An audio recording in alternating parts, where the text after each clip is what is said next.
Aí, quando tava chegando em Joanesburgo, aí esse dono fala assim, ó. Ah, ele me adiantou o dinheiro. Ele queria que eu voltasse. Os 4,5? Ele pagou adiantado um mês, porque eu fiquei só uma semana lá. Pagou adiantado, ou seja, ele tá garantindo que eu vou voltar.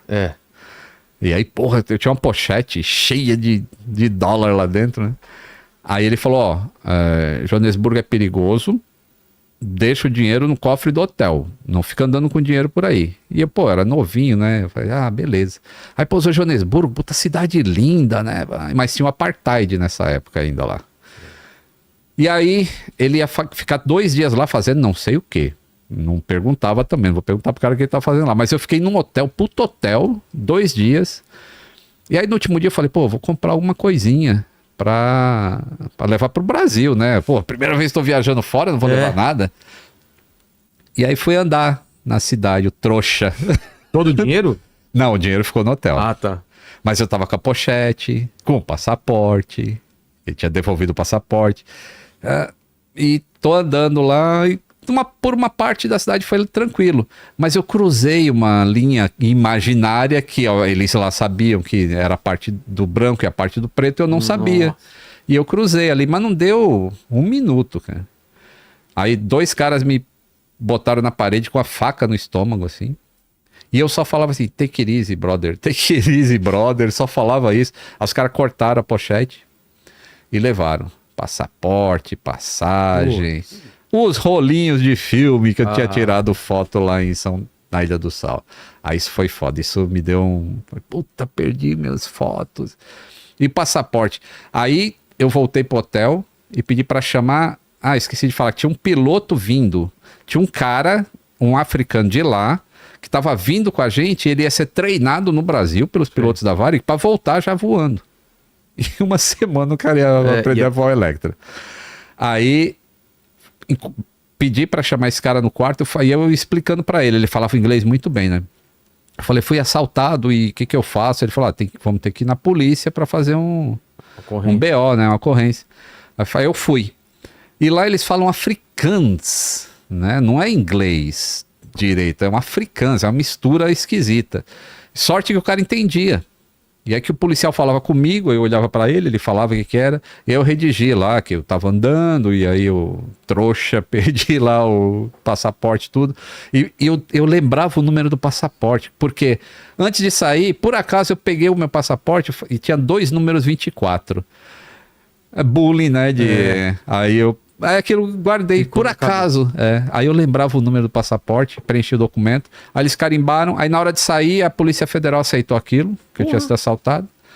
Só que agora eu voltava pro Brasil e tinha que ter um tempo muito curto para tirar passaporte de novo, para voltar com o segundo avião. E aí começou o trabalho de escolher piloto, e aí encontrei 2 canadenses que aceitaram o valor lá, eram mercenários, e um do Paraguai. E esse piloto africano. Aí a Varig fazia uns voos lá, a gente ia pra Campinas, ficava pousando, tocando a pista e arremetia, tocava e arremetia, até os caras pegarem a mão do avião. Vambora, segundo voo, segundo avião. Cheguei em Recife, na metade do voo para Recife, nenhum rádio funcionava. Aí o canadense me chama e fala, ó, a gente não consegue comunicar com o controle de tráfego aéreo. Aí eu falei, você tentou por HF? Porque tem os rádios VHF, que é o rádio que você se comunica normalmente. E tem um HF que é para longa distância, que é um rádio horrível. Aí ele falou, tentei, mas o cara não me entende e eu não entendo ele.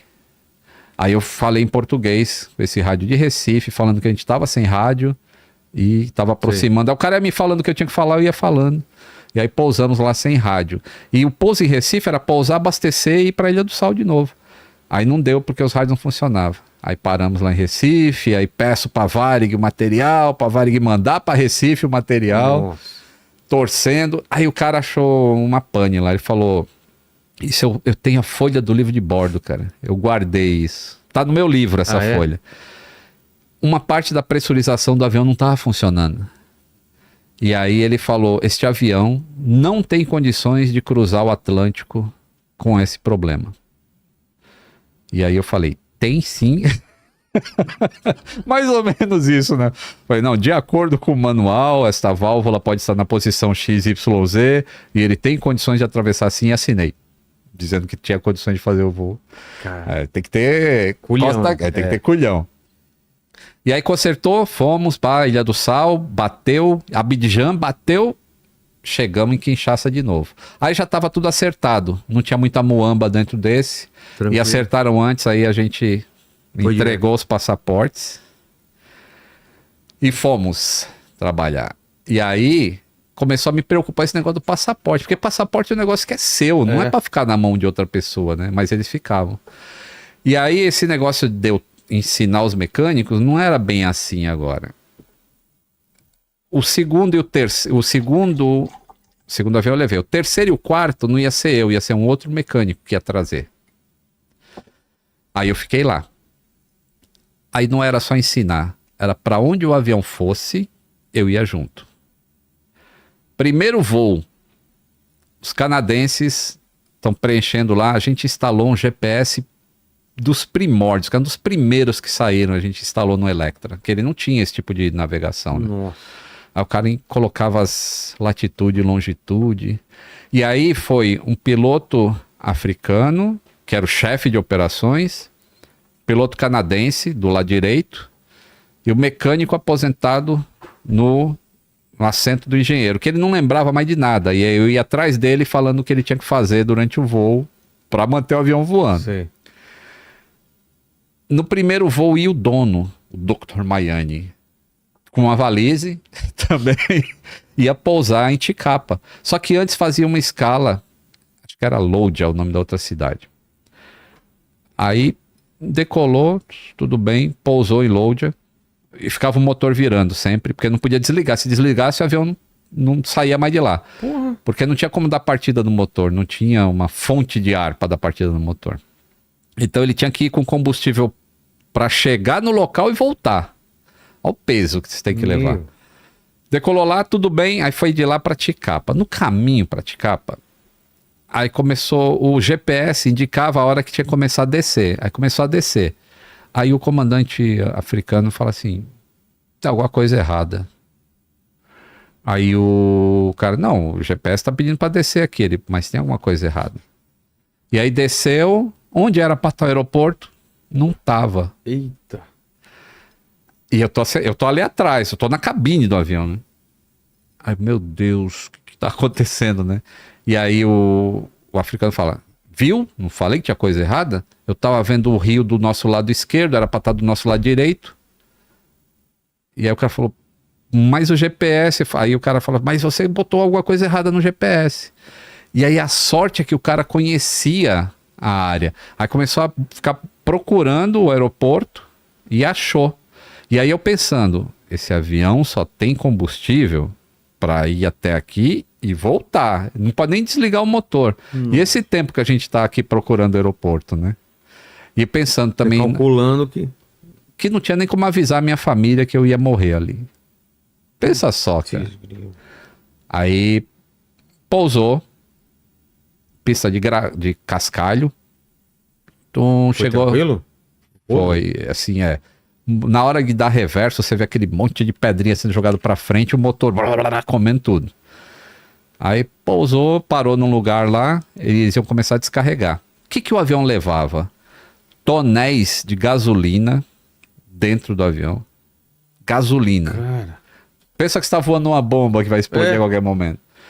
Dentro do porão e um monte de frango congelado. Não era frango vivo. Já pensou os frangos tudo lá? Cococó, não, era frango congelado. Ou gelado, não sei. E um...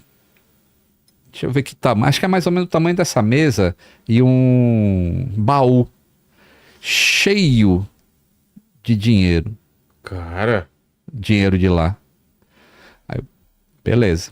Aí descarrega e o motor virando. Aí eu fui descer para fazer a inspeção do avião, né? Quando eu olhei o flap do avião, cheio de buraco. Falei, puta que pariu. Furou o flap todo, porque na hora de pousar, a hélice joga as pedras para trás. Sim. Fura aí o flap do Electra abaixo, furou tudo. Falei, puta merda. E não dá pra fazer reparo lá, né? Tem que voltar. Eu falei, vai voar sim. Eu não tinha nem speed tape pra colocar. Sabe aquela fita metálica que o pessoal disse que é silver tape? Eu não tinha nem aquilo. Falei, puta. Aí pior, fui ver o pneu. Pneu cheio de talho, assim, que as pedras cortaram o pneu. Porque um avião que opera em pista de cascalho, a pressão do pneu é baixa. Sim. Que é pra não rasgar tanto. E o Electra é pista de asfalto. Alta pressão no pneu, rasgou tudo. Aí eu chamei o chefe, que é esse piloto africano. Ele era o chefe de operações. Eu falei, ó, feito, fudeu. Quando a gente voltar, vamos ter que trocar esse pneu. Aí ele falou, trocar os 4, né? Tudo cortado. Aí ele falou, não, vai trocar não. Ué? Eu falei, não, mas tem que trocar. Isso aqui tá fora do limite. Ele falou, não, se botar um pneu novo, amanhã a gente vai pousar aqui, vai cortar o novo também. É para operar sim. Welcome to Africa Operations. Falou assim pra mim. Welcome to Africa Operations. Isso eu escrevo no livro. O pessoal até sabe. Quem lê o livro sabe disso.